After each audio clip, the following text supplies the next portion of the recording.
தேவலோகத்திலே ரிஷி பிரதம முனிவர் என்றால் வியாகசரி என்ற நாடியின் மனைவி வாழ்ந்து வந்தோம்.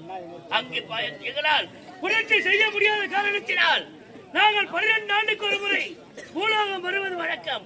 பூலோகத்திற்கு வந்து அன்ன பறவையாக உருமாறி நாங்கள் புரட்சி செய்யும் நேரத்தில் இந்த அன்ன பறவை மீது அழைத்து கொண்ட உன்னுடைய மனைவி கத்தை என் மீது மனத்தை போட்டு விட்டாயடா. யார் நீங்கள்? எதற்காக இங்கு வந்தீர்கள்?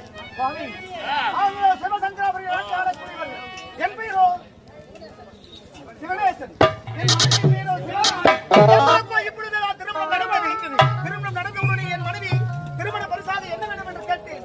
அதற்காக பார்த்தீர்களா சுவாமி, அன்னப்பறவை புறாவை கொண்டிருக்கிறது. அந்த அன்னப்பறவை எனக்கு பிடித்து தாருங்கள் என்று கேட்ட உடனேதான் நான் பிடித்து வந்தேன். ஆனால் என்னால் பிடிக்க முடியவில்லை. கடைசியாகத்தான் மானத்தை கொடுத்து விட்டேன் சுவாமி. பாவத்தை செய்து விட்டாயடா பாவி. மண்ணில் பிறக்கின்ற உயிர்களை இறப்பதற்கு யாரடா அனுமதி கொடுத்தது? முன்னால் பறிக்கப்பட்ட உயிரானது இப்படி பாடப்பிரயோகம் செய்து என் உயிர் போகும்படி செய்து விட்டாயடா. எப்போது உன்னுடைய மனைவியின் கண் பார்வை இவ்வளவு துல்லியமாக இருந்து என் அழகை பார்த்து ரசித்து அந்த அன்னப்பொருள் வேண்டும் என்று கேட்டாலோ அதன் பிரகாரம் ஊழிய விழிகளால் நீ எப்போது முடிவாட்சி என்பது பாடப்பிரயோகம் செய்தாயோ இன்று முதற்கொண்டு உங்கள் இருவருக்கும் கண் பார்வை தெரியாமல்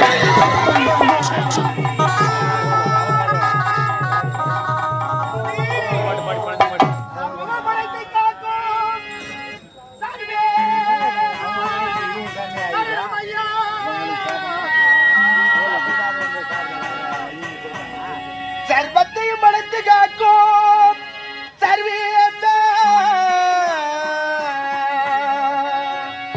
ஐயா.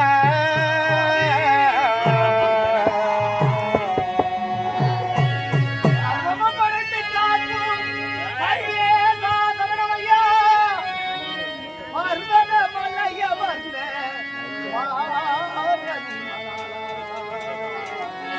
ஐயா.